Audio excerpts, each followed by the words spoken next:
Saya buka dulu satu ayat untuk kita. Filipi 4 ayat 19.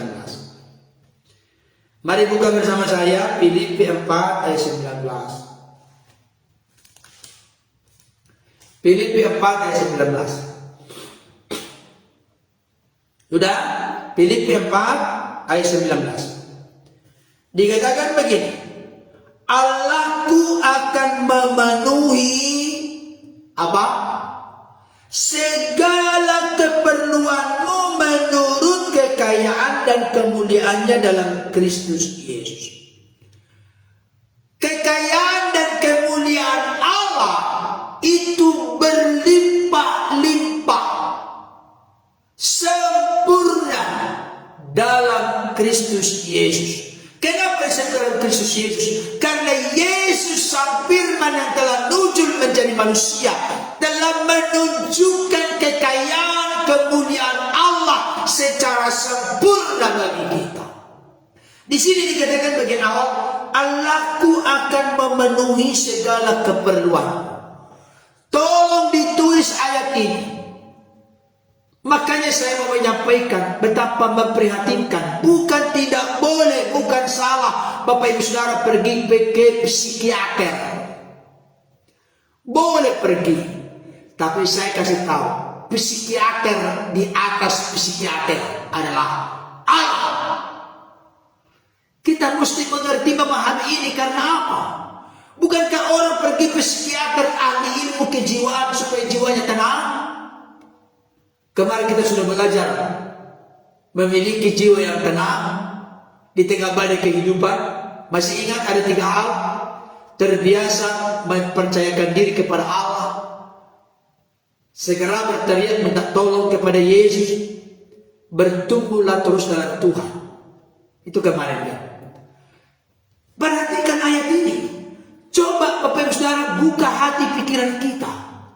Ayat ini berkata, Allahku akan memenuhi segala keperluan. Keperluan apa? Keperluan akan krisis identitas, tidak percaya diri, merasa malu, merasa lemah, merasa tidak berdaya, merasa tidak berguna, dan lain sebagainya. Allah sanggup memenuhinya. Maka tujuan kita, alasan Tuhan menciptakan kita adalah untuk menjadi kesukaan, kesenangan baginya. Sebenarnya ini sangat masuk akal. Contoh, Bapak Ibu Saudara sudah sering melihat putra bungsu saya. Namanya Samuel Sanjaya. Bapak Ibu Saudara, coba ketika beliau menyukakan, menyenangkan saya sebagai papinya, sebagai ayahnya, sebagai bapaknya di dunia ini, kira-kira apa yang akan saya lakukan? Itu saja dah, gak usah muluk-muluk. Ketika anak saya menyukakan, menyenangkan hati saya, inilah yang sering saya sebut, jangan ajari ayam bertelur. Ayam saja tidak perlu diajari bertelur. Ayam cara bertelurnya begini, ngedar, begini, Gak usah diajari ayam bertelur, dia tahu bertelur sendiri. Ayam yang bertelur diciptakan oleh Allah yang Maha Besar. Gak usah kita ajari Allah mau melakukan apa ini dan itu bagi kita. Tugas kita, tujuan utama, alasan Tuhan menciptakan kita adalah untuk menyukakan dan menyenangkan hatinya. Mungkin Bapak Saudara akan bertanya, apa kaitannya antara menyukakan, menyenangkan Bapa dengan krisis identitas? Wah, sangat masuk akal Bapak Ibu Saudara. Bayangkan kalau kita sudah berjalan dalam rel yang Tuhan ciptakan, dalam rel yang Tuhan siapkan, menyukakan, menyenangkan hatinya. Mana ada orang yang tidak percaya diri kalau dia sudah menyukakan, menyenangkan hati Bapa. Bapa itu Bapa di surga, pemilik alam semesta, berkuasa dalamnya, dan kita anak-anaknya. Masa anak krisis identitas? Masa anak yang menyukakan hati Bapa mengalami krisis identitas? Aneh, gak mungkin, mustahil. Kita ini kan anak Bapa di surga. Tapi jangan anak yang jahat, anak yang keras kepala, anak yang suka memberontak, anak yang suka melawan. Anak yang menyukakan menyenangkan bapak pasti terbangun, tercipta, terbentuk, lahir percaya diri, bukan krisis identitas. Sukakanlah dia, senangkanlah dia, kasihilah dia. Kembali lagi nanti jawabannya, bagaimana cara mengasihi Tuhan. Barang siapa mengasihi aku, ia akan melakukan segala perintahku. Jadi Alkitab ini ajaib Bapak Ibu Saudara, sangkut menyangkut satu dengan yang lain. Kalau kita menyukakan menyenangkan hati Bapa lewat mengasihinya. Mengasihinya dengan cara melakukan segala yang dikehendakinya.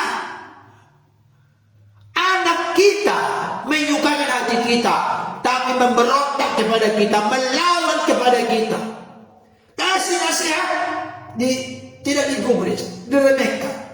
Berarti dia tidak menyukakan kita. Dia menyukakan kita ketika dia melakukan apa yang kita kasih nasihat kepadanya. Demikian juga kita dengan Bapa. Saya baca satu ayat yang membuat saya merinding, saudara. 1 Korintus 8 ayat 3. Saya suka dengan ayat ini. 1 Korintus 8 ayat 3. 1 Korintus 8 ayat 3 ayat hafalan. Kemarin saya sudah ngomong ini, saya ingat. Tapi kembali saya ingatkan ayat hafalan. 1 Korintus 8 ayat 3. Baca bersama saya. 1 Korintus 8 ayat 3. Tetapi orang yang mengasihi Allah, ia dikenal oleh Allah. Halo Bapak Ibu, mau gak menjadi pribadi yang dikenal Allah? Kata dikenal di sini dalam bahasa Yunani memakai ginosko. Ginosko itu berbeda dengan oida. Oida itu mengerti, memahami, mengenal lewat konsep, teori, doktrin, ajaran, pengertian, pemahaman. Tetapi kalau ginosko mengerti, memahami, mengenal lewat pengalaman.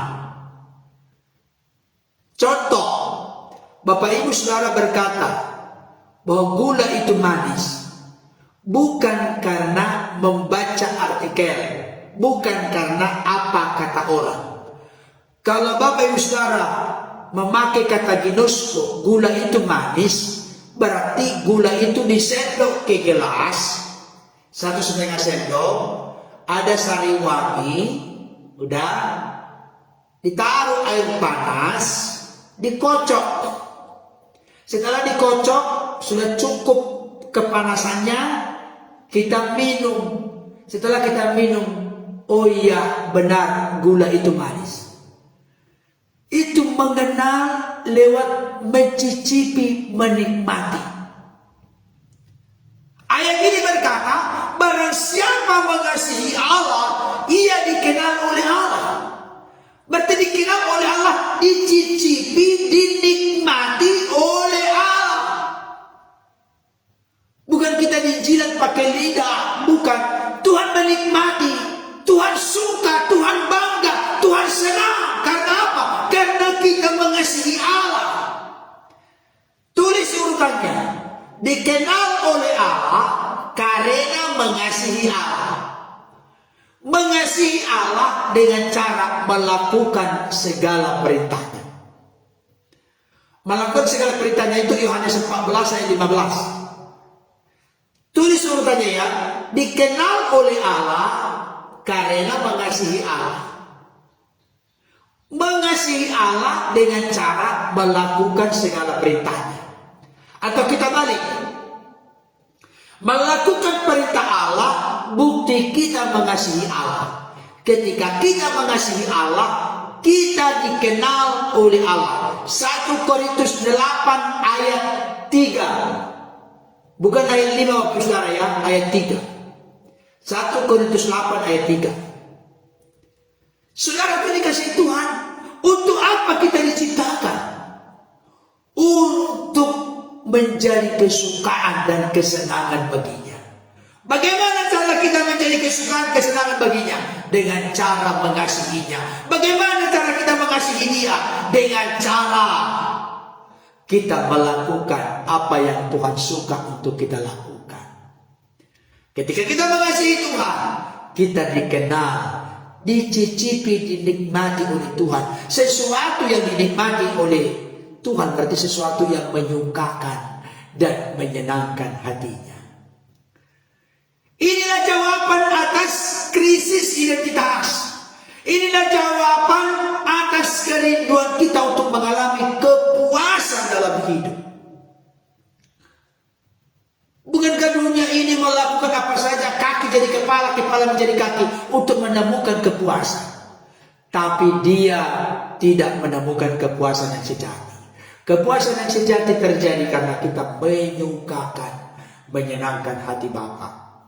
Saya sudah jawab pertanyaan pertama, untuk apa kita diciptakan? Untuk menjadi kesukaan dan kesenangan bagi Tuhan. Hiduplah di sini. Sukakan dan senangkanlah dia dengan cara mengasihinya.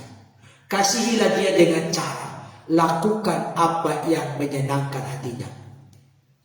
Taati perintahnya. Percuma kita belajar firman ini, kita tahu, kita mengerti, kita pahami, tapi kita tidak taati, tidak kita lakukan. Kita memang jujur berkata kita belum sempurna, tapi kita belajar langkah demi langkah, tahap demi tahap. Dari perkara-perkara kecil kita setia dan benar, Tuhan percayakan perkara-perkara besar. Mari kita mulai. Mari kita bangun dari tidur rohani kita. Mari kita supaya Kristus bercahaya atas hidup kita. Yang kedua, kita milik siapa? Ini penting. Saya kasih tahu, orang tidak akan pernah berubah secara signifikan kalau orang tidak tahu dia miliknya siapa. Bapak Ibu Saudara, saya mau tanya, Bapak Ibu Saudara milik siapa? Seorang anak akan berkata, milik papa mamiku. Orang tua, bapak dan ibu yang masih memiliki orang tua, milik siapa? Milik ayah dan ibuku. Benarkah demikian menurut firman Tuhan? Oh tidak, Bapak Ibu Saudara. Waduh, kalau begitu salah dong. Bahkan segala yang melekat pada diri kita bukan milik kita. Disinilah letak kekeliruan dan kesalahan banyak orang. Sehingga dia genggam erat-erat, baik dirinya, baik kekurangannya, baik kenajisan kekotorannya, dia pegang erat-erat. Karena dia berpikir dia itu adalah milik dirinya. Dia pegang erat-erat segala apa yang sudah dipercayakan kepadanya, karena merasa itu adalah miliknya. Saya mau kasih tahu Bapak Ibu sekarang, coba kita buka dulu Mazmur. Ini secara umum, Mazmur 24 kalau salah ya. Mazmur 24.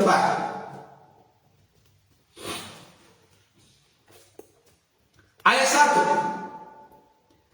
Mazmur 24 ayat 1. Sebelum saya lanjutkan membaca ini, saya kasih tahu yang menjadi akar persoalan besar dalam hidup ini adalah karena kita masih belum klop dengan pikiran Tuhan, dengan pengertian pemahaman Tuhan. Pengertian pemahaman tentang Alkitab itu belum cocok dengan apa yang tertulis di Alkitab, dengan apa yang kita hidupi sekarang ini. Itulah yang membuat kita bermasalah. Kita belum selaras dengan apa yang Tuhan firmankan, tapi kita merasa sudah selaras. Saya ulangi kembali kalimat ini.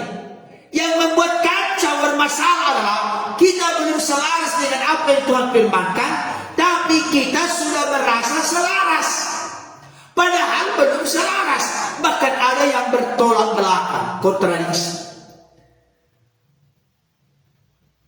Mazmur 24 ayat 1. Kita baca sama-sama. Bapak Ibu Saudara baca di tempat masing-masing. Saya komando. 2, ya. Tuhanlah yang mempunyai bumi serta segala isinya, dan dunia serta yang diam di dalamnya. Mau ngomong apa kita? Dia bisa berkutik kita, Bapak Saudara. Tuhanlah yang mempunyai bumi serta segala isinya. Apa isinya bumi?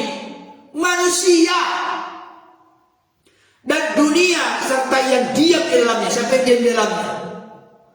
Tuhan yang mempunya. Karena Tuhan yang mencipta. Jadi langit, bumi, laut beserta segala isinya adalah milik kepunyaan Tuhan. Saya mau sampaikan ini, memang saya tahu ini berat dan sukar, karena manusia itu sudah terlalu egois, selalu menarik ke diri sendiri. Kita ini seperti anak kecil, ketika mainannya diambil, oh enggak, ini punyaku, ini punyaku. Jadi kita ini seringkali mentertawakan anak kecil, tapi tahukah Bapak Saudara, Tuhan sedang menertawakan kita. Kenapa Tuhan tertawakan kita? Ini punyaku, ini hidupku, emang kenapa? Kalau aku mau lakukan ini, suka-suka aku, emang kenapa? Saya kasih tahu itu keliru Bapak Ibu Saudara. Dunia ini segala yang ada di dalamnya, termasuk saudara saya. Kita ini empunyanya Tuhan. Iya, ada yang menjawab, milik Tuhan Yesus. Mari kita buka ayat yang lain. Ini tadi kan masih secara umum, secara spesifik. Mari kita buka dulu Mazmur 100 ayat 3. Mari buka. Tulis ayat-ayatnya Bapak Saudara ya, supaya terbiasa. Mazmur 100 ayat 3. Sudah?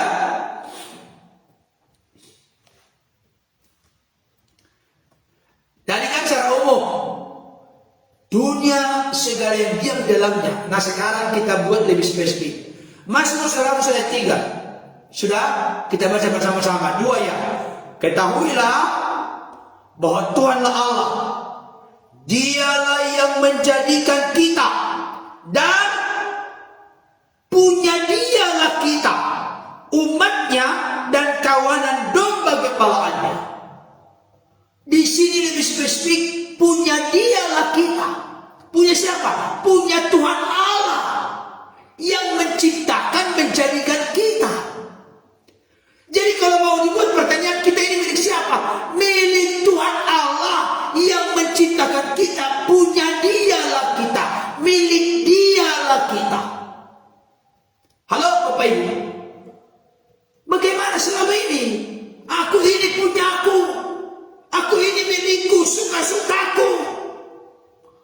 Makanya lagunya nanti dirubah, suka-sukaku Tuhan, suka-sukaku Tuhan, suka-sukaku Tuhan, suka-sukaku Tuhan. Salah. Kita ini harus suka-sukamu Tuhan, suka-sukamu Tuhan, suka-sukamu Tuhan, suka-sukamu Tuhan. Sungguhlah hidupku telah ditebus oleh kuasa darah yang kudus. Sekarang hidupku bukan milikku lagi. Waduh, kata-kata lagu itu bagus sekali Bapak Ibu Saudara. Punya Tuhanlah kita. Katakan bersama dengan saya, Tuhan, punyamulah aku. Ayo sebutkan sama-sama, saya komando. Ini bentuk doa dan klaim kita. Itu bentuk doa dan pernyataan kita, sikap kita. Tuhan, ikuti Bapak Saudara. Ini doa kita. Tuhan, punyamulah aku, punyamulah suamiku, punyamulah istriku, punyamulah anak-anakku, punyamulah segala apa yang melekat kepadaku. Aku hanya dipercayakan olehmu. Itu kalimat harus kita dengungkan terus dalam hati kita, dalam pikiran kita, dalam hidup kita. Tuhan, punyamulah aku, punyamulah suamiku, punyamulah istriku, punyamulah anak-anakku, punyamulah segala harta yang melekat padaku. Aku mau pakai itu semua untuk menyukakan, untuk menyenangkan hatimu. Semua itu adalah sarana, tujuannya, goalnya, finishnya, endingnya adalah menyukakan, menyenangkan hatimu. Bagaimana Bapak Saudara? Adakah sesuatu yang melenceng menyimpang dari diri kita? Pola, gaya, cara hidup kita selama ini. Mohon maaf Bapak Ibu Saudara. Saya akan terus menyampaikan firman Tuhan yang belak-belakan. Karena dengan cara belak-belakanlah saya mencintai, mengasihi Bapak Ibu Saudara. Jadi kalau ada orang yang gampang tersinggung, akan segera mundur dari siaran kita. Tapi kalau rindu untuk terus ditegur, diingatkan, digugah hatinya, ini tempatnya. Makanya saya katakan bagikan, share ini video kepada orang lain. Ada orang tertentu yang selalu dininabobokan. Nina bobo, tapi tetap dalam dosa. Saya tak mau. Lebih bagus teguran yang nyata-nyata daripada kasih yang tersembunyi. Itulah prinsip kitab Amsal. Ditegur secara nyata karena mencintai, mengasihi. Daripada Yudas mencium tapi ingin mengkhianati. Benar nggak? Banyak sekarang ini orang kayak Yudas.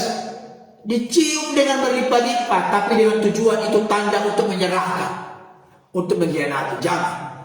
Bapak Ibu Saudara, kalau punya sahabat dan teman yang selalu menyanjung, memuji, tolong kembali renungkan. Kembali renungkan. Apakah orang itu orang yang sahabat sejati bagimu? Kalau dia selalu memuji, menyanjung, jangan-jangan dia sedang merindukan uangmu. Engkau dibuat menjadi ATM berjalan barangkali. Tapi kalau dia mencintai, mengasihimu, ketika engkau melenceng, mohon maaf ya Pak, Bu, ada sesuatu yang kurang pas. Itu baru, itu mantap. Jangan justru dibenci orang demikian. Makanya saya suka dan senang bangga dengan Bapak Sini Lopati dan Ibu Jengking Sopakua, dengan Bapak Ibu Saudara. Karena apa? Semakin saya tegur, semakin rindu untuk belajar. Haleluya. Dari dulu saya tegur melulu, tapi makin saya lihat makin tumbuh kasih Kristus di dalam hati kita masing-masing. Ini kan puji Tuhan, sesuatu yang positif. Daripada saya sanjung, tapi neraka, nggak mau saya. Lebih bagus saya tegur nyata-nyata karena saya mencintai, mengasihi. Bapak Ibu Saudara, ingat doanya ya, Tuhan, punyamulah aku, punyamulah istriku, punyamulah anak-anakku, punyamulah keluarga kecilku, punyamulah segala harta yang engkau percayakan kepadaku. Kita ini hanya dititipkan, dipercayakan untuk menjadi penata layan, pengelola apa yang Tuhan percayakan. Hidup kita ini dipercayakan Tuhan, napas kita dipercayakan Tuhan, jantung berdetak dipercayakan Tuhan. Ada saatnya jantung akan berhenti, kita akan kembali ke rumah Bapa, dan nanti kita akan mengenakan tubuh kemuliaan itu, hidup bersama dengan Kristus selama-lamanya. Kalau semuanya yang dipercayakan, dengarkan baik. Kalau dipercayakan, pasti ada masanya, waktunya dimintai pertanggungjawaban oleh yang mempercayakan. Siapa yang mempercayakan? Tuhan Allah Bapa di surga. Semua kita dimintai pertanggungjawaban nanti. Anakku siapa? Bagaimana kau mengelola tubuhmu? Bagaimana kau mengelola hidupmu? Harus bertanggung jawab. Bagaimana kau mengelola uang berkat yang kupercayakan? Apakah kau pakai untuk memuliakan aku atau justru untuk hal yang lain? Dimintai pertanggungjawaban. Karena Tuhan itu konteksnya hanya mempercayakan kepada kita. Kita perlu menjadi orang-orang yang bertanggung jawab, dapat dipercaya oleh Tuhan. Baik atas tubuh jiwa roh kita, atas istri kita, suami kita, anak-anak kita, keluarga kecil kita, atas segala hal yang dipercayakan Tuhan berupa berkat-berkat jasmani bagi kita. Tuhan mempercayakan. Karena kita dipercayakan, kita harus layak dipercaya dan harus mempertanggungjawabkannya kepada Tuhan. 1 Korintus 6 ayat 19-20. Ini ayat terakhir sebelum selesai. 1 Korintus 6 ayat 19-20. Sudah? Mari dibuka dengan cepat Bapak Ibu Saudara. 1 Korintus 6 ayat 19 sampai 20. Dikatakan demikian, atau tidak tahukah kamu bahwa tubuhmu adalah bait Roh Kudus yang diam di dalam kamu, Roh Kudus yang kami peroleh dari Allah. Pertama, tidak tahukah kamu bahwa tubuhmu adalah bait Roh Kudus? Tahu gak bait? Bait itu tempat kediaman, tempat tinggal. Tubuhmu adalah bait Roh Kudus. Mari coba renungkan baik-baik.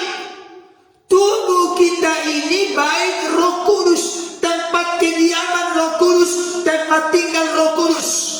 Roh Kudus itu berarti kudus, bukan kudis. Kalau Roh Kudus itu kudus, berarti ketika dia tinggal, diam, tubuh kita ini adalah baitnya, dia merindukan hidup kita kudus, bukan kotor. Jangan kotori tubuh kita dengan sesuatu yang membuat Roh Kudus berduka. Jangan-jangan selama ini kita tidak berdaya, kita tidak berubah, karena kita sering mendukakan Roh Kudus yang kudus dengan cara hidup kita tidak kudus.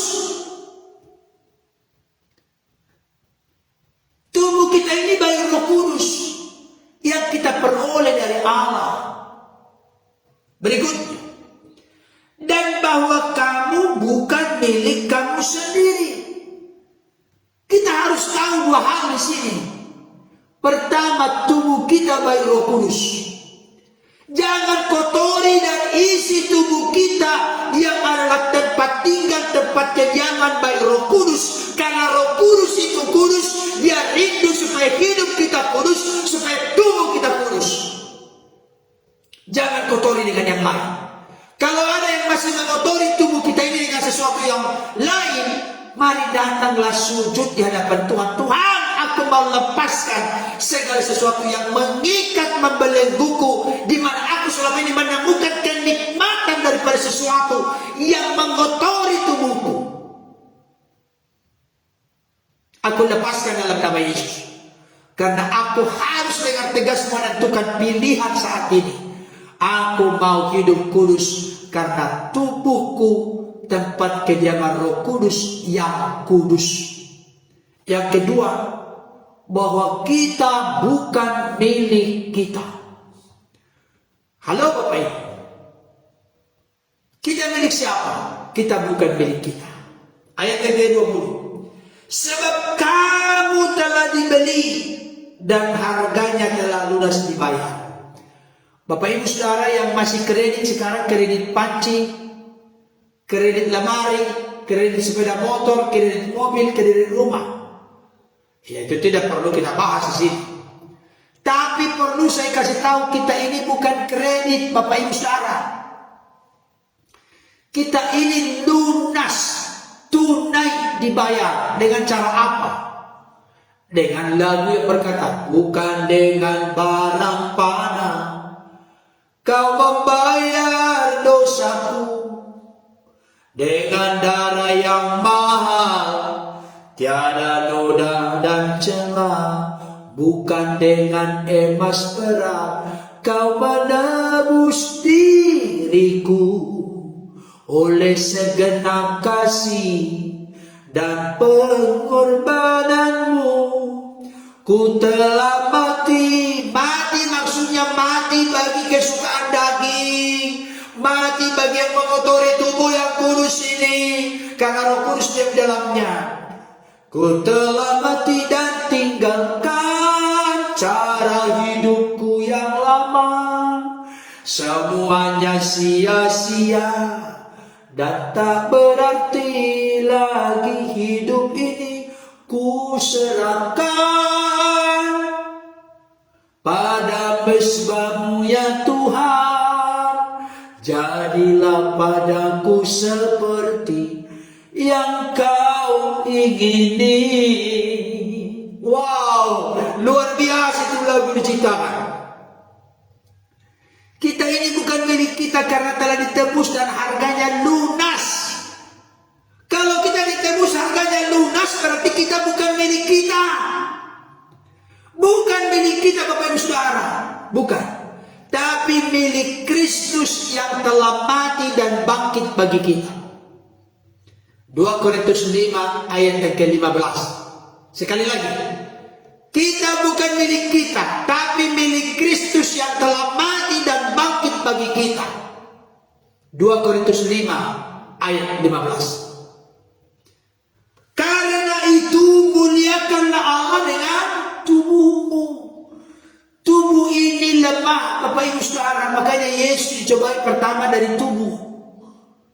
Kalau betul engkau anak Allah, ubahlah batu ini menjadi roti. Kenapa langsung tubuh? Karena Yesus saat itu berpuasa 40 hari 40 malam. Maka yang dibutuhkan adalah roti. Nah, maksudnya tubuh kita ini, makanya dikatakan dalam firman Tuhan, roh memang penurut tetapi daging atau tubuh lemah. Jadi tubuh ini yang selalu kesukaannya bertolak belakang dengan kehendak Bapa. Makanya Paulus berkata kepada jemaat Galatia, di dalam diri kita ini ada keinginan daging atau keinginan roh. Kemarin saya sudah membahas bagaimana cara untuk mengalahkan keinginan daging. Berilah diri kita dipimpin oleh roh atau hidup oleh roh. Sekarang sudah saya tuntas menjawab. Untuk apa kita diciptakan? Untuk menyukakan, menyenangkan hati Bapa. Caranya dengan apa? Mengasihi Allah. Mengasihi Allah dengan cara apa? Melakukan segala perintahnya. Kalau demikian adanya kita dikenal, dicicipi, dinikmati oleh Allah. Yang kedua, kita milik siapa? Kita bukan milik kita. Kita bukan milik iblis, setan, roh jahat, kuasa kegelapan. Kita bukan milik orang lain. Yang benar adalah kita milik Bapa di surga. Punya dialah kita. Karena kita telah ditebus, harganya lunas dibayar. Oleh karena itu, mari kita hidup bukan untuk diri kita, tapi untuk Kristus yang telah mati dan bangkit bagi kita. Kiranya ini menjadi jawaban dalam hal-hal yang belum begitu tegas selama ini dalam hidup kita semua. Untuk apa kita diciptakan? Jawablah Bapak Ibu Saudara. Kita ini milik siapa? Jawablah dengan lantang. Jawaban yang lantang atas kedua pertanyaan ini membawa satu kepuasan bagi kita. Kalau kepuasan bagi kita, kalau kepuasan sejati menjadi milik kita, maka kita tidak akan mengalami krisis identitas. Karena kita punya status yang jelas. Untuk apa kita diciptakan? Kita ini milik siapa? Jangan kerdilkan, jangan kecilkan, jangan rendahkan, jangan hina dirimu. Aku ini milik Bapa di surga. Kalau aku milik Bapa di surga, maka aku berharga.